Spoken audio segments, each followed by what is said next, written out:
Dans cette vidéo, je vous montre comment fabriquer un lit superposé.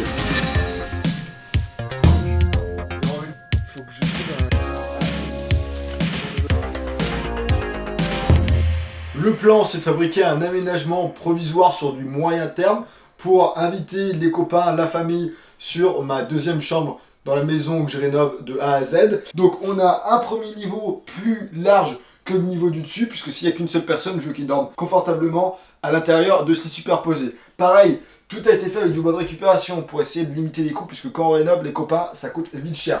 L'escalier pour passer au niveau supérieur du lit, ça fait également étagère de rangement pour optimiser au maximum l'espace. Bon, si ça vous intéresse, on rentre directement dans les étapes de fabrication. Pour le bois que je vais utiliser pour ce projet, j'avais ces longues sections de 6 mètres qu'on va appeler solives, même si je ne les avais pas utilisées pour les solives, mais je les avais utilisées pour les entretoises entre les solives. Et là, en termes d'épaisseur, on est sur 45 mm et en termes de retombée, on est sur 220. Et ce que je vais faire, c'est qu'ensuite, je vais les redéligner à leur milieu, ce qui fait que j'aurai des sections de 45 par 110 et ce sera largement suffisant pour fabriquer la structure de mon lit superposé. Et comme ça, en plus, j'ai pas besoin d'aller racheter du bois en magasin. Et ça me fait plaisir.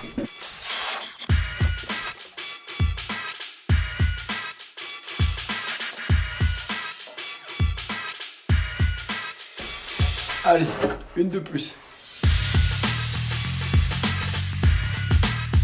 Une fois que j'ai toutes mes pièces de bois qui sont coupées dans la bonne longueur, comme vous le voyez, je viens de les redéligner avec ma scie sur table en l'occurrence. Si jamais vous n'avez pas de scie sur table, vous pouvez très bien faire la même chose avec une scie circulaire. Vous mettez un guide parallèle comme ça, vous êtes sûr de bien couper parallèle sur tout le long de la section.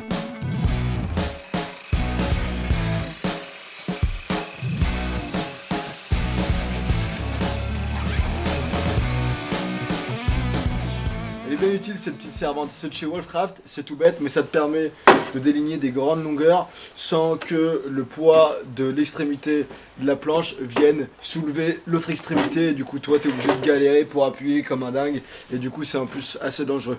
Si jamais vous voulez d'ailleurs une vidéo dans laquelle je vous donne 15 règles et surtout des choses à ne pas faire lorsque vous utilisez la scie sur table, je vous mets le lien vers la vidéo, c'était une vidéo pour débutants mais c'est toujours intéressant si jamais vous n'êtes pas forcément habitué, que vous connaissez pas toutes les bonnes pratiques lorsqu'il s'agit d'utiliser une scie sur table. Toutes les sections de bois pour le lit superposé sont débitées. Prochaine étape, l'assemblage. Je vais commencer par assembler un premier module à la verticale, ensuite le deuxième module à la verticale et on pourra ensuite fixer les traverses horizontales aux deux modules précédents. Allez, c'est parti.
Ça m'a l'air pas mal tout ça. Là pour l'instant c'est des planches de coffrage.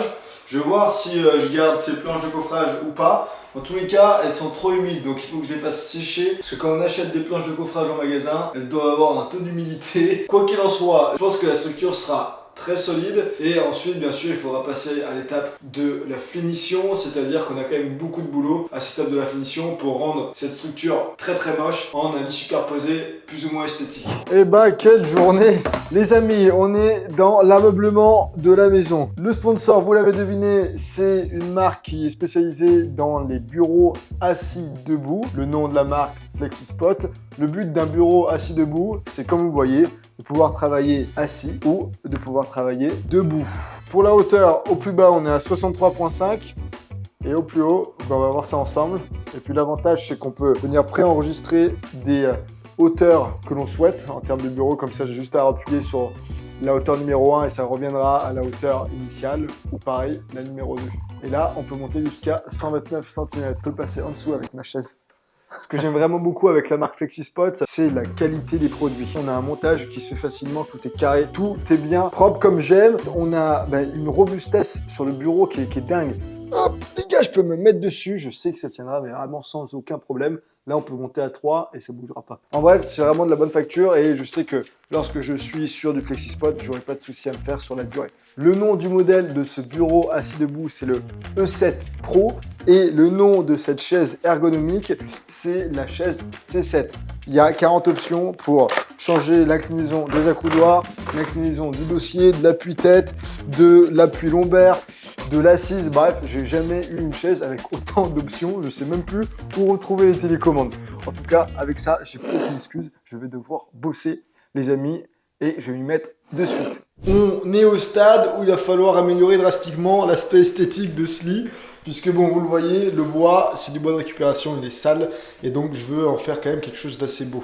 Donc pour ça, je vais démonter l'ensemble et je vais venir le poncer et ensuite le peindre. Et pour la peinture, on va appliquer la peinture de chez V33, couleur brun verdi, aspect velours. Je pense que ça va être assez sympa et ça pourra donner un petit aspect chaleureux à cette chambre. Ensuite, une fois que ça ce sera fait, il va falloir que je m'occupe de l'arrière et que je vienne fixer la lampe, les prises pour que ce soit joli, faire peut-être 2-3 petites étagères et également de la barrière juste là pour éviter que la personne en haut se casse la figure.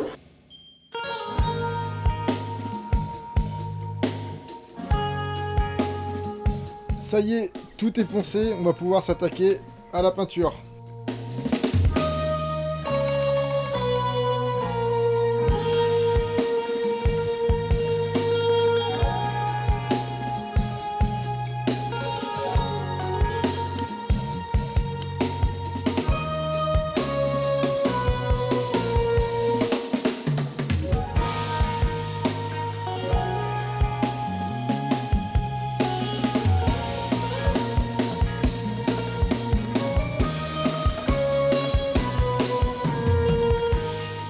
Bon, je vais vous montrer, je me suis pris la tête, je viens de poser le socle de la lampe et la prise des deux niveaux, donc au-dessus et en dessous. Donc la prise, vous voyez, c'est une petite prise connectée avec une sortie USB-C. Et ouais les gars, c'est connecté ici, qu'est-ce que vous croyez? Bon, là où je me suis pris la tête, c'est sur le socle de la lampe. Elle se fixe avec deux petites vis de chaque côté.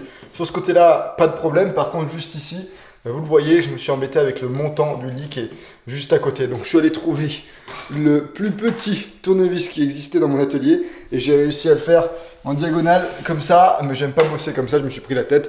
Bref, anticiper mieux que moi. Au moins là, on a nos deux lampes et nos deux prises qui sont bien posées et c'est sympa parce que du coup, hop, je peux vraiment venir modifier le positionnement de la lampe comme je le souhaite.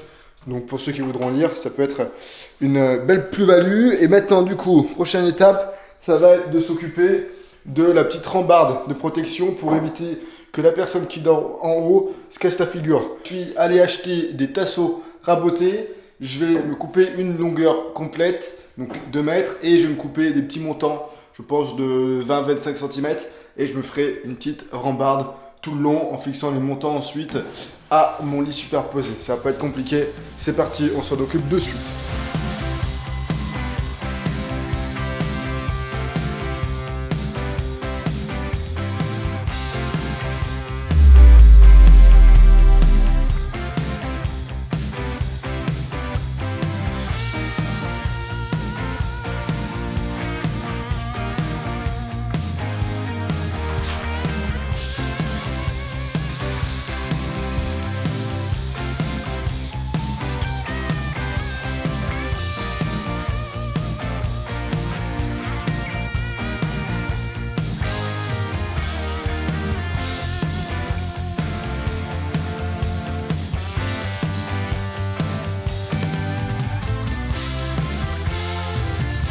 Bon, j'avais un petit souci avec cet interrupteur, vu que il était vraiment à mi-chemin entre le mur et l'arrière du lit superposé, c'était vraiment pas beau du tout, donc je me suis fabriqué un autre support, comme ça je viens le déporter de mon mur initialement, donc j'ai vraiment en fait coupé un cercle pour mettre ma boîte d'encastrement dans ce morceau de bois fait sur mesure.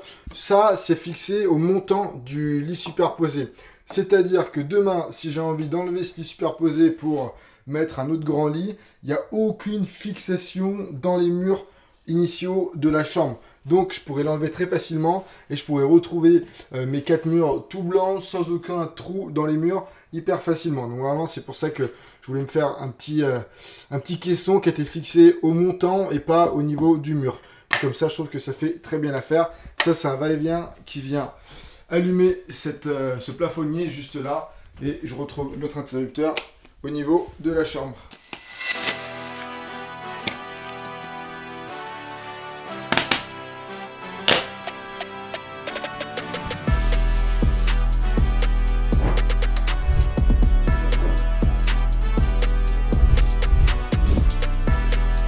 Et voilà les copains, le lit superposé est terminé, il ne faut plus que j'aille trouver une petite plaquette de finition, la l'enjoliveur, et ce sera terminado complet. J'espère que ce projet vous aura plu, c'est un lit superposé qui a été fait avec les moyens du bord, mais finalement on a un beau résultat et ce sera parfait pour un aménagement provisoire, au moins sur le moyen terme, le temps que je fasse le chantier partout à côté. Dites-moi ce que vous en pensez dans les commentaires. Pareil pour ceux qui veulent une vidéo dans laquelle je vous donne 50 astuces de bricolage, d'ateliers en tout genre, je vous mets un lien dans la description, c'est gratuit, ça vous permet même de rejoindre la newsletter que j'envoie 1 à 2 fois par mois et je partage plein de bonnes astuces, plein de bons plans. Donc si jamais vous aimez le bricolage, rejoignez-nous, j'envoie ça à déjà plus de 10 000 lecteurs passionnés. Et sinon, pour ceux qui veulent voir la vidéo où je fabrique l'étagère escalier pour monter au niveau supérieur, je vous mettrai également le lien dans la description pour que vous puissiez aller voir le tuto de A à Z. Je pense que j'ai fait le tour, prenez soin de vous, gardez la forme comme d'hab, gardez le smile et je vous dis à très vite pour une prochaine vidéo. Et si c'est pas encore fait, abonnez-vous et appuyez sur la petite cloche pour rien rater.